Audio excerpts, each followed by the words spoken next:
오늘은 추수감사주일입니다. 추수감사주일의 기원은 가깝게는 미국의 청교도들에게서 비롯됐지만은 멀게는 구약 성경의 초막절에서 비롯되었습니다. 하나님은 이스라엘 백성들에게 1년 농사를 다 끝낸 다음에 초막절이 되면 반드시 온 백성들이 한 자리에 모여서 하나님께서 베푸신 그 은혜를 생각하면서 감사하라고 명령하셨어요. 그래서 반드시 해마다 초막절을 지키라 이렇게 명령했습니다. 왜 하나님께서 이렇게 감사를 강조하겠습니까? 감사가 우리의 삶에 너무나 중요하기 때문이에요.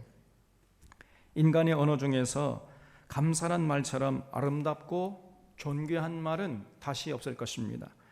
감사가 있는 곳에 온전한 정신이 있고 온전한 인격이 있어요. 감사가 있는 곳에 인생을 긍정하는 밝은 에너지가 분출하고 어떤 고난도 이겨낼 수 있는 용기가 솟아나는 것입니다.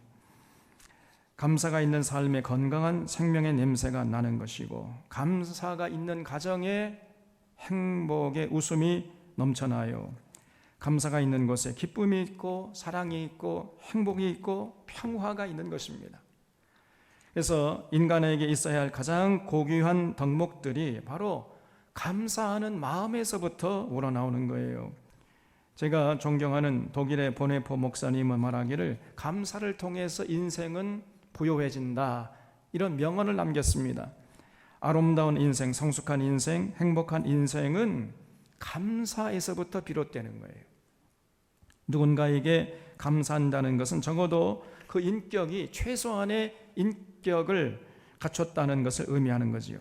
그리고 감사할 줄 안다는 것은 적어도 인생을 긍정할 줄 안다는 것을 우리에게 보여주는 겁니다. 감사가 이렇게 중요한데, 그래서 이렇게 중요한 감사를 우리는 반드시 해야 되는데 잘 해야 됩니다. 어떤 사람은 감사하기는 하는데 여호와 하나님께 감사하지는 않고 엉뚱하게 우상 앞에 가서 감사하고 어떤 개인, 사람에게 가서 감사를 하는 사람들이 있어요. 참 감사를 잘못하는 거죠. 진정한 감사는 여호와 하나님께 하는 것입니다. 오늘 봉독한 시편 136편의 기자는 여호와께 감사할 것을 노래하고 있지요. 이 시편 전체가, 이 136편 전체가 여호와 하나님의 선하시고 인자하시고 놀라운 능력을 가지고 굉장히 다양한 기이한 일들을 하셨음을 기억하면서 그 여호와 하나님께 감사하라고 가르치고 있어요. 그 중에서 이 시편 기자가 하나님이 행하신 그 일들, 기이한 일들 정리하면 두 가지입니다.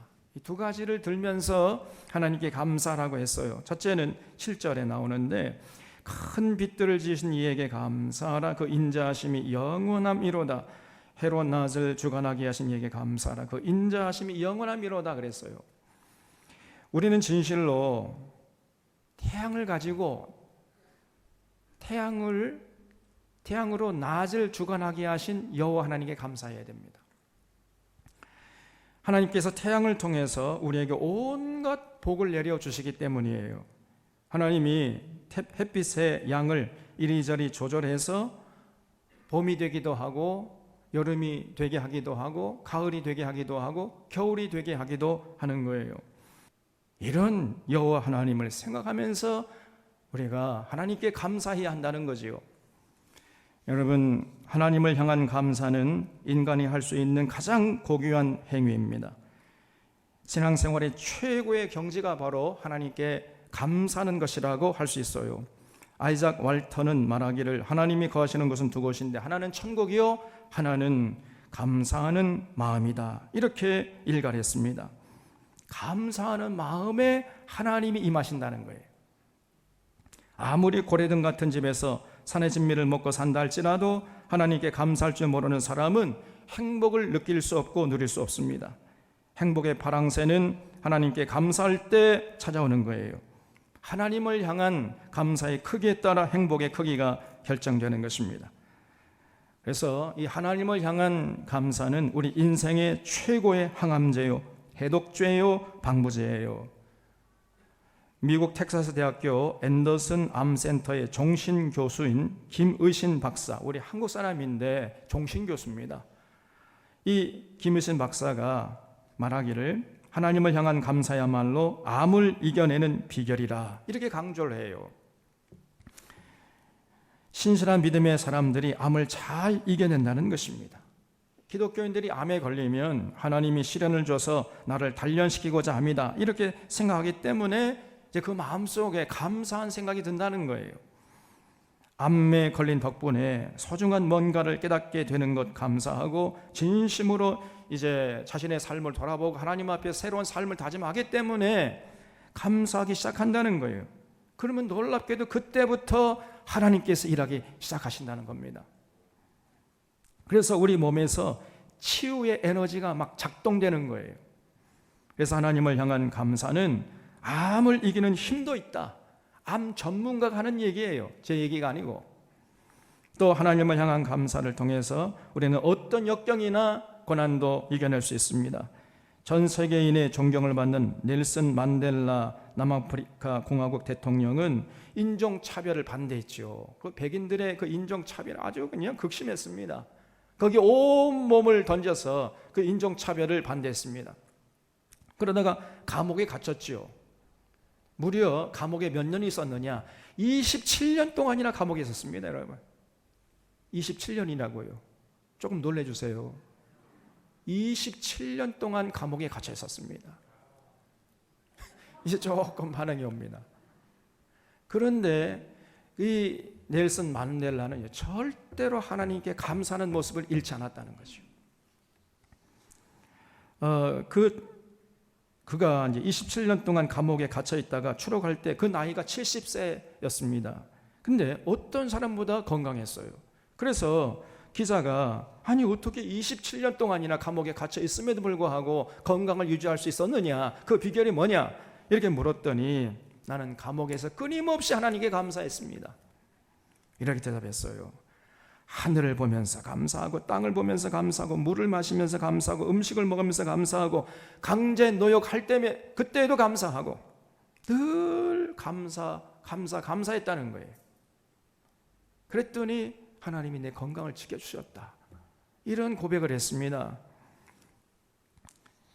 그래서 결국은 만델레가 모든 고난과 역경을 이겨내고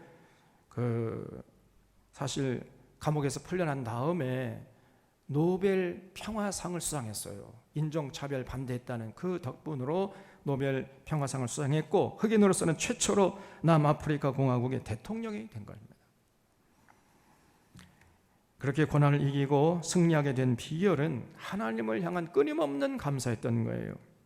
고난의 터널을 지날 때에도 앞이 캄캄해서 아무것도 보이지 않을 때에도 하나님이 반드시 이 굽은 역사를 회복시켜 줄 것이다, 하나님이 살아계신다, 하나님이 나와 함께 하신다는 것을 굳게 믿는 그 믿음이 그로 하여금 감사하게 했던 것이에요. 이런 면에서 하나님을 향한 감사는 우리 모든 믿는 자들의 공통된 특징이 되어야 할 줄로 믿습니다. 그래서 우리가 입만 열면 하나님 감사합니다, 하나님 감사합니다, 이 말이 튀어나와야 돼. 언제 어디서나 어떤 상황 속에서도 감사할 수 있어야 합니다.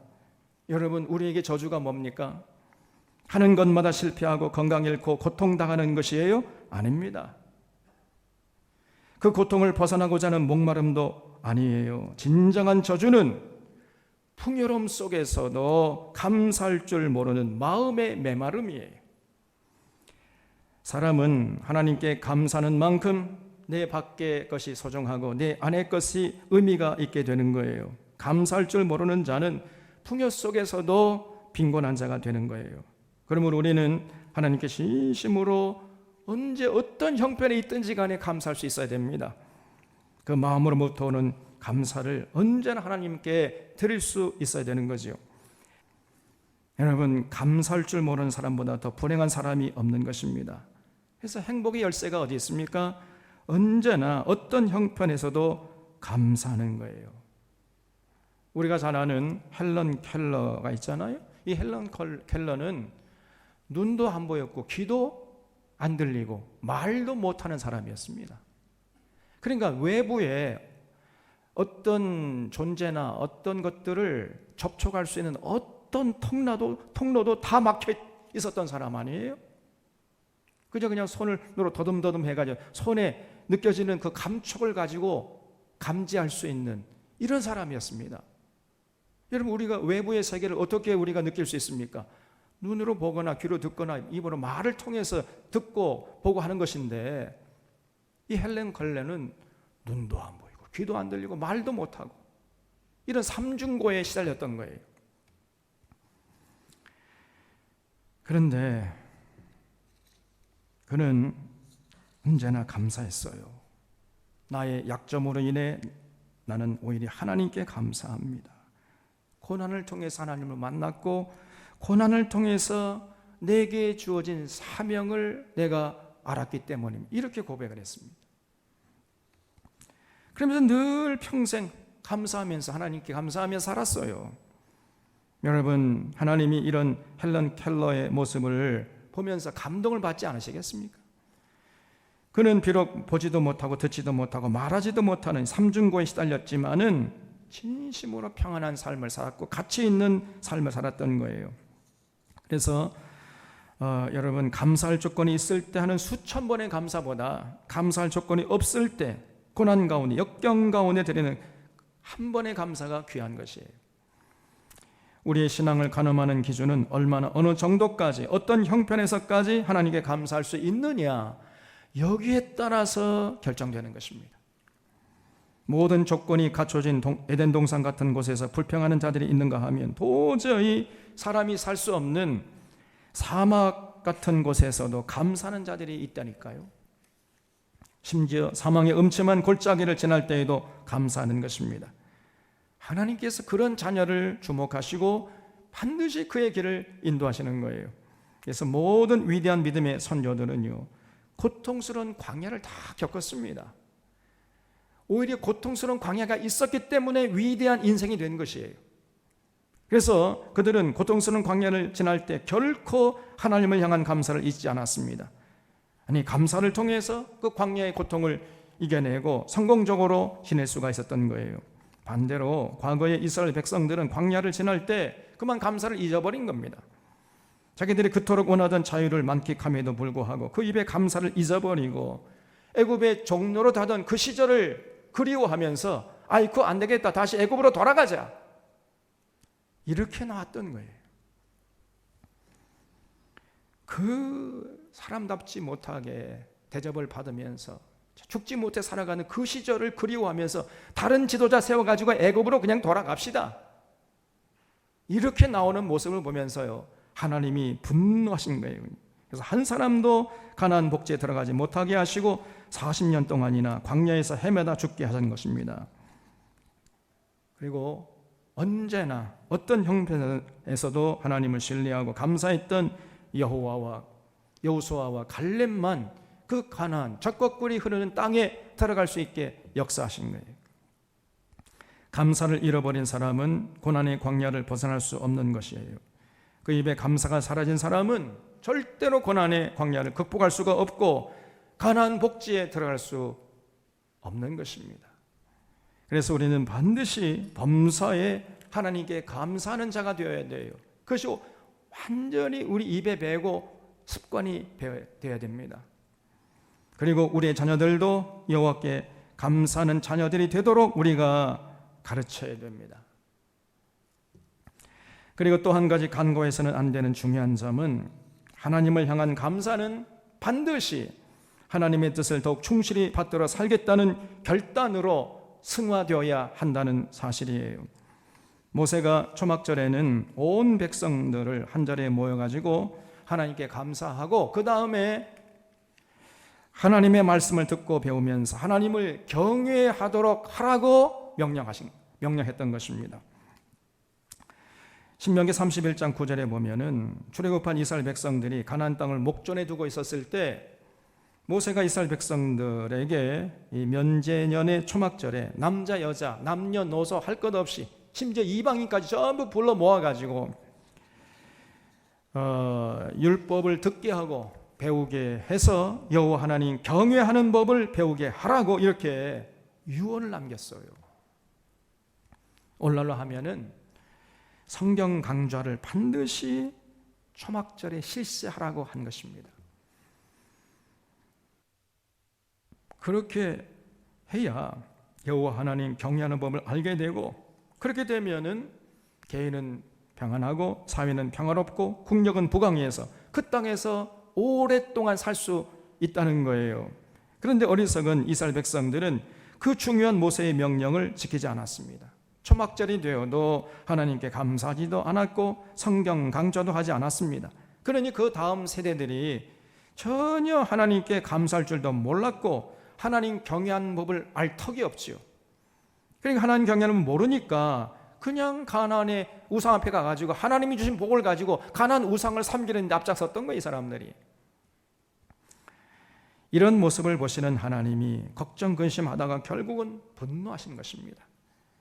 그들은 택한 백성들이었음에도 불구하고 하나님께 복받기는커녕 허구한 날 하나님께 얻어 터졌어요. 그냥 가뭄과 흉년과 전염병과 기근으로 고생하다가 결국은 아수르에 의해서 북이스라엘이 망하고 또 바벨론에 의해서 남유다가 망하고 그리고 바벨론 포로로 잡혀가서 70년 동안 죽을 고생하고 돌아오게 했던 것입니다.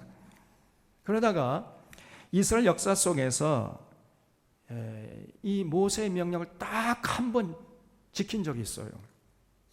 그때 이를 기록한 것이 느헤미야서 8장 13절에 나오는데, 이제 바벨론 포로에서 돌아와 가지고 에스라 시대에 비로소 이 모세의 율법에 기록한 대로 이스라엘 백성들이 초막절을 지킨 겁니다. 그래서 온 백성들을 불러 모아서 하나님께 감사하고 그리고 일주일 동안 다른 거 하지 않고 율법을 듣게 하고 율법을 이렇게 풀어줘 가지고 그 율법의 뜻이 무엇인지 알게 하고, 그래서 하나님 경외하는 법을 배우게 했던 거예요. 거기에 올인했던 것입니다. 쉽게 말하면 한마디로 성경 강좌를 실시한 거예요. 우리 교회처럼. 우리 교회가 그 에스라 느헤미야의 성경 강좌를 본따서 지금 하는 것입니다. 그랬더니요, 놀라운 일이 벌어진 겁니다. 느헤미야서 9장 1절을 보면 그날 스무 나흘 날에 이스라엘 자손이 다 모여 금식하며 굵은 베옷을 입고 티끌을 무릅쓰며 모든 이방 사람들과 절교하고 서서 자기의 죄와 조상들의 허물을 자복했다 그랬어요. 이스라엘 백성들이 하나님 말씀 앞에 온전히 서 보니까 자신들의 부족함과 허물과 죄가 그대로 드러나는 거죠. 그래서 1000년 만에 그들이 1000년 동안 지은 죄를 하나님 앞에 회개하고 토설하는 이런 시간을 가졌다는 거예요. 여러분, 그냥 눈물 찔끔 흘리고 마는 정도가 아니고요, 그걸 읽어보면 진실로 이 사람들이 회개했습니다. 정말 삶을 돌이켰어요. 그 1000년의 죄를 하나님 앞에 자복하는 모습이 느헤미야서 9장에 자세히 기록되어 있는데, 여러분 집에 가서 한번 읽어보십시오. 그걸 읽어보면 그들의 눈물에 진정성이 담겨 있었어요. 9장 전체가 아브라함 시대부터 시작해가지고 출애굽하고 가나안 땅에 정착하고 바벨론 포로 잡혀갔다가 70년 돌아오는 그 긴 세월 동안 하나님을 고통스럽게 했던, 하나님의 뜻을 따르지 않고 자기들 멋대로 자기 소유의 속에는 옳은 대로 하던 그 죄악들을 전부 낱낱이 자백했어요. 그런 내용으로 되어 있습니다. 그래서 비로소 1000년 만에 그 성경 강좌를 통해서 그들이 진실로 이제 하나님을 경외하는 법을 알게 되었던 것이고, 하나님의 뜻에 순종하며 감사하며 사는 삶으로 회복될 수 있었던 것입니다. 그렇습니다. 여러분, 누구나 성경 앞에 온전히 설 때만이, 그래서 하나님의 규례와 법도와 명령을 제대로 온전히 넉넉하게 알 때만이 하나님을 경외하고 하나님을 섬길 수 있는 것입니다. 제 아무리 착한 사람이라 할지라도 성경 말씀 앞에 온전히 서지 않으면 하나님이 어떤 분이신지, 하나님이 얼마나 대단한 분이신지, 그분이 과연 우리를 위해서 무슨 일을 해주셨는지, 우리가 어떻게 해야 그 하나님을 기쁘시게 할 수 있는 것인지 알 수가 없어요. 전혀 하나님 경외하는 법을 알 수가 없고, 아무리 착한 사람이라도 하나님을 경외하지 못하는 것입니다. 그러므로 하나님께 감사하는 모든 성도들은 반드시 하나님 말씀 앞에 온전히 서는 모습으로 이어져야 하는 것입니다. 그럴 때만이 한국교회가 회복될 수 있는 그 길을 찾게 될 것입니다.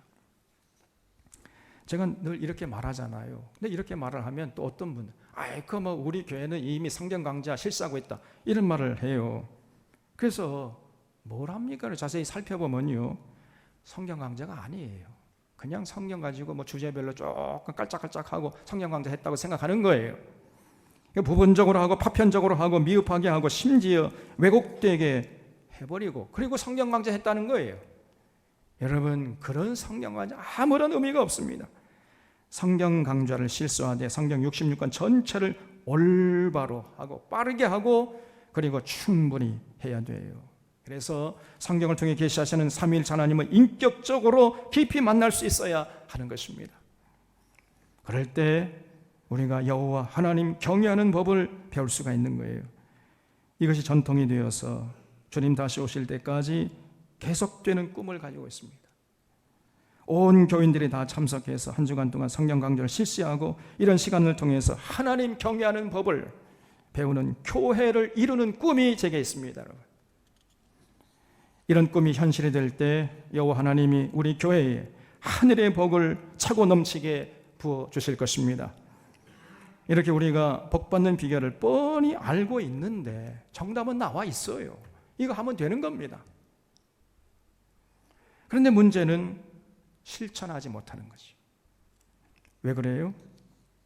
여러 가지 이유가 있겠습니다만은 제가 볼 때는요, 이것은 우선순위의 문제예요, 가치관의 문제예요. 성경 강좌에 참석하지 못하는 것은 우리가 바쁜 이유도 있지만은 자꾸 우선순위에서 밀리는 겁니다. 그리고 아예 참석할 생각조차 하고 있지 않기 때문이. 신년 초에 1년 휴가 계획을 짤 때 여러분, 성경 강좌에 참석할 것을 최우선 순위에 두고 짜게 되면은 그런 사람은 반드시 참여할 수 있습니다. 내년부터는 우리 사랑하는 산원의 교우들이 꼭 그렇게 해주시기를 주님의 이름 부탁드립니다. 아멘 소리가 왜 이렇게 작아요? 그럴 때 추수감사절이 복된 절기가 될 것이고, 그럴 때 우리 하나님이 기뻐하시고 우리에게 이 땅에 쌓을 것이 없도록 복을 내려 주실 것입니다. 오늘 우리 사론의 교우들은 추수감사절을 지키면서 하나님의 은혜에 진심으로 감사하고 이 감사가 더욱 하나님을 경외하고 하나님의 뜻을 받들어 살아가는 삶으로 이어질 수 있기를 바랍니다.